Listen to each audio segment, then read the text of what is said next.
Hi everyone, it's Skip from Skip's Messy Workbench, and I am about to start this B-24D Liberator. It's a Revell kit. The box says here that it was released in 2011, but I've already had this box open and the decals were labeled 2009. Again, I don't normally do box opening type stuff, but this is like the largest kit I've ever built. I've got some larger ones because I've got some B-29s that I eventually want to build also. If you haven't figured it out yet, I don't just build cars. I build cars and planes. I'm not into the military type tanks and trucks, but I like cars and planes and science fiction. And I've got a new science fiction kit in transit to me right now, and I'll do a short video on that when I get it. But anyway, this B-24 Liberator again is Revell, and it's a 1/48 scale. Again, it's a huge kit. I have not built anything this large ever. So I'm backed away from the camera with pretty much from the bench because otherwise you can't see it. Like I said, I've had this open already, and I've taken most everything out of the plastic bags. The decal sheet, even though it's marked as a 2009, it looks in pretty good shape. And I'm probably not going. I'm going to be using the stars and stuff like that, but I'm probably not going to be using the name of this particular plane, which is Jerks Natural. I'm not going to probably be using that name. I'm going to probably look for another aftermarket type decal set, or I'll find a B-24 photo with its nose art and maybe use that. I don't know yet. This I'm going to tell you right now, this kit is going to take me a long time to build because, as I'll describe, there's going to be a lot of work to be done on this kit before I can do almost anything. I did get all the paint that I needed. That came in, almost all the paint. There's quite a bit of different paints that I needed that I didn't have because I don't do even military planes often. But anyway, so I did not take the clear pieces out of the cellophane, only because I don't want them to be scratched through the cellophane. The canopies and some of the lights and stuff look fairly good. I mean, it looks really nice. So I'm going to keep them in the plastic until I absolutely need them. So I figured that this plane was an early release. I think it's probably before 2011. It might have been a reissue, and I have to look on ScaleMates. I haven't been on ScaleMates in a while. But the reason I say that is because on these wing sections, the panel lines, and I know you're not going to be able to see this, but the panel lines are raised, which tells me that this is an older mold that this came off of, because on today's planes, on newer planes, the panel lines are not raised. They're actually molded in like a panel line should be. So I have to make a decision as to whether or not I want to redo these panel lines and take the raised parts off and actually scribe them in. And I think because after looking at some of these parts, this needs a lot of cleanup. There's not a lot of flash on it, but it does need a lot of cleanup. And I just may have to, I may want to scribe all these panel lines and get rid of the raised portions of it. So I got to figure that out yet.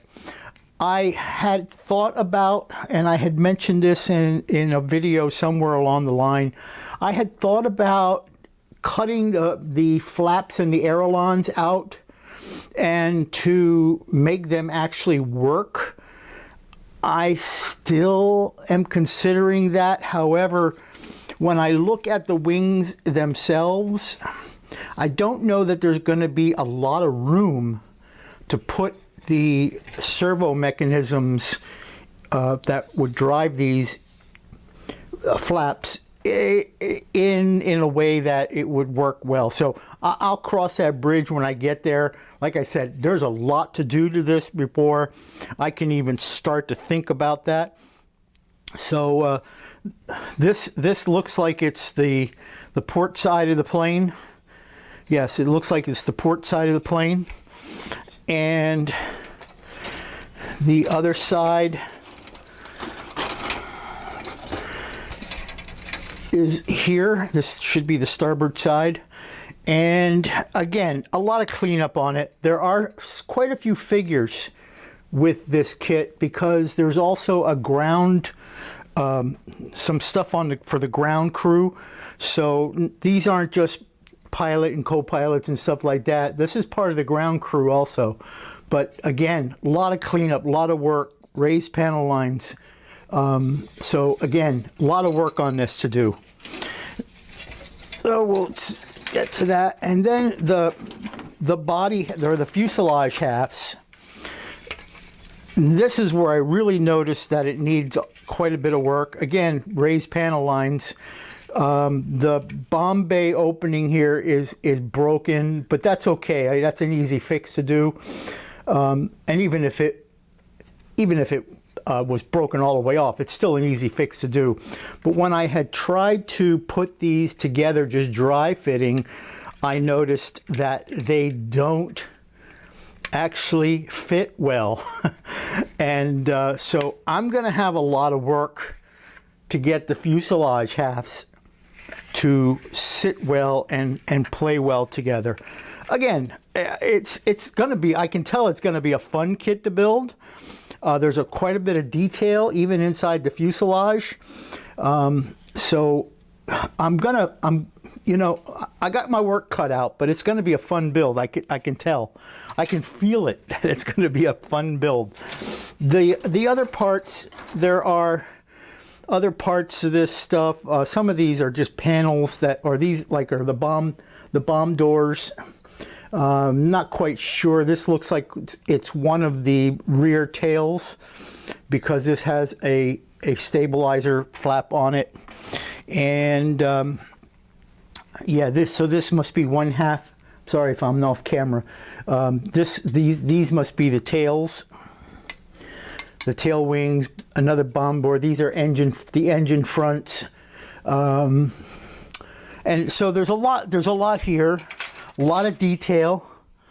I have never painted figures. I think I said that before, but I have never painted any of the figures, so I'm gonna give that a shot also to do some figure painting.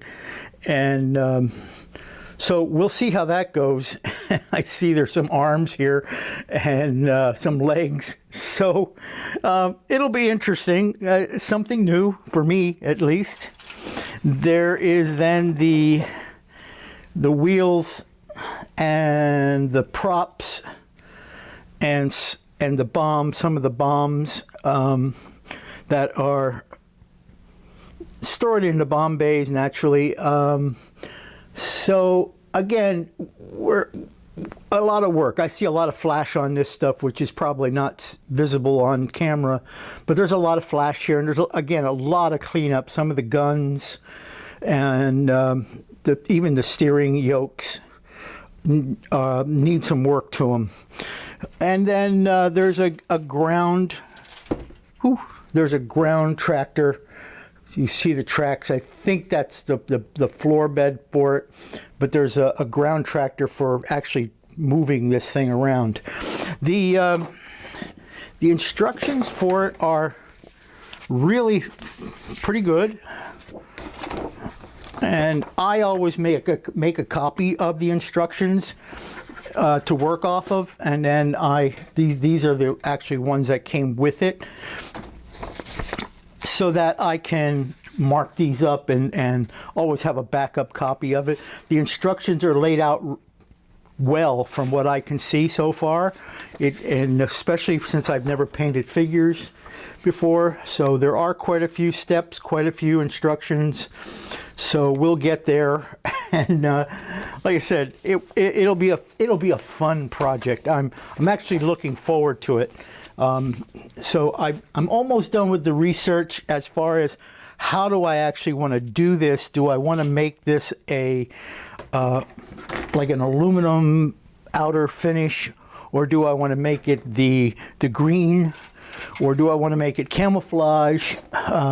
So again, I'm looking yet at researching that. I can do it either way.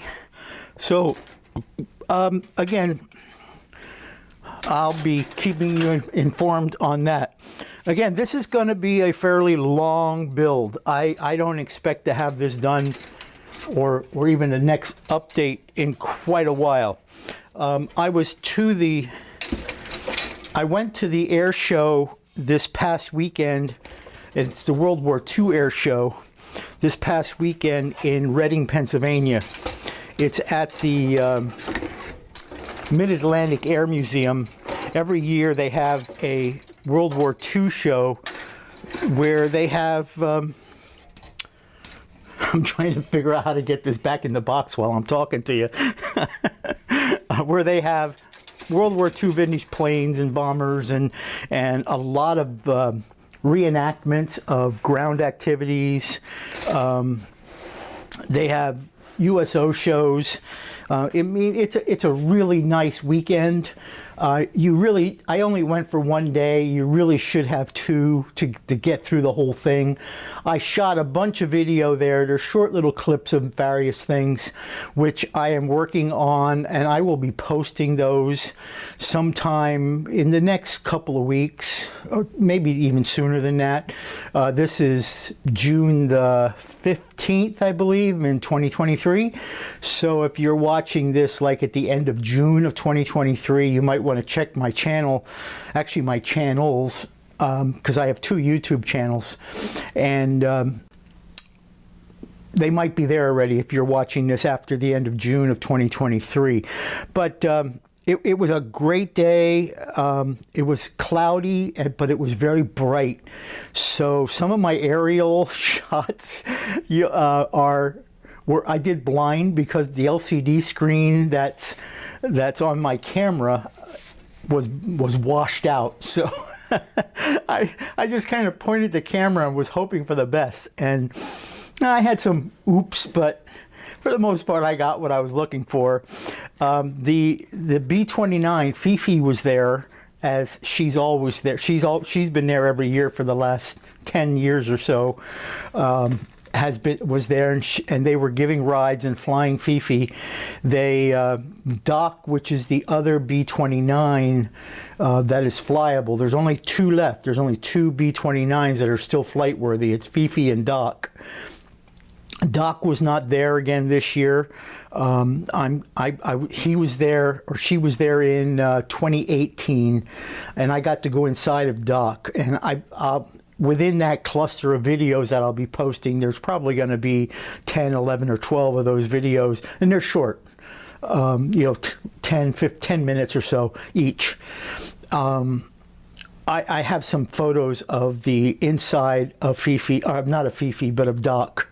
And so that's there. The B-17s, though, were not there this year because the B-17s were grounded due to problems in the wing spars.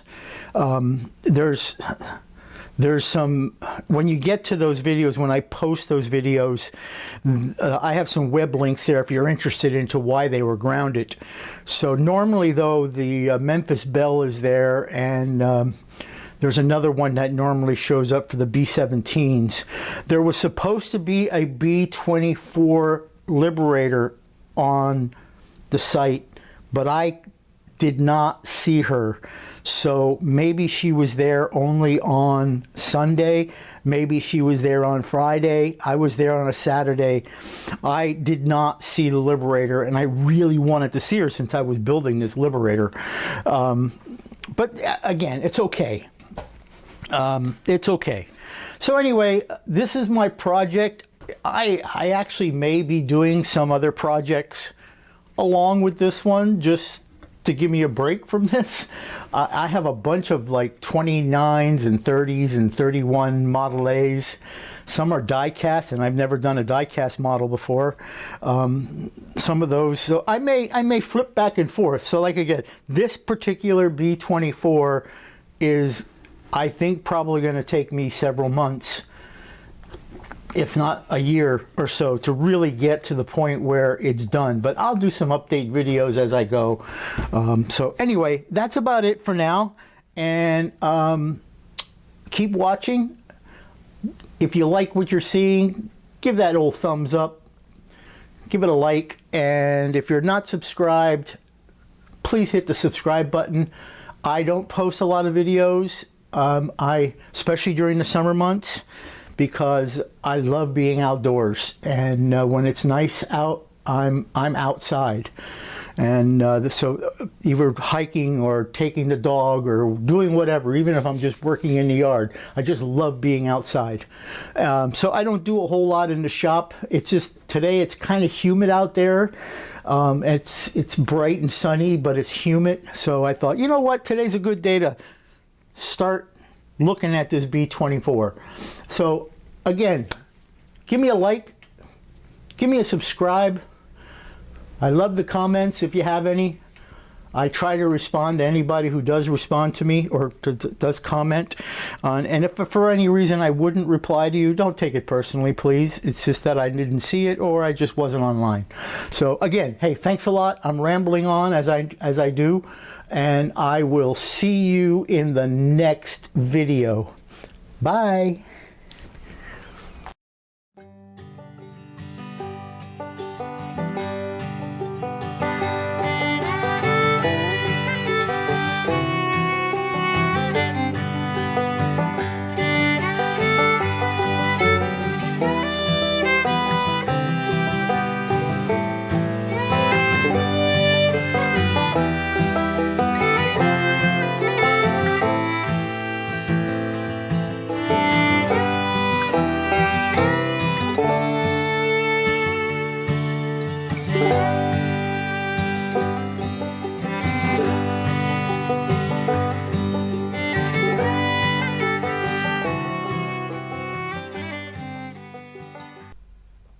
I want to thank you all for watching, and if you like what you saw, give it a thumbs up.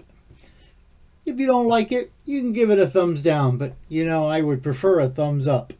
And do me a favor, if you really liked it, smack that subscribe button. And if you want to be notified when I release new videos, give that bell a ring and set it to all. I don't release a lot of videos, so I won't be bugging you that much. Anyway, thanks again, and I'll see you in the next video.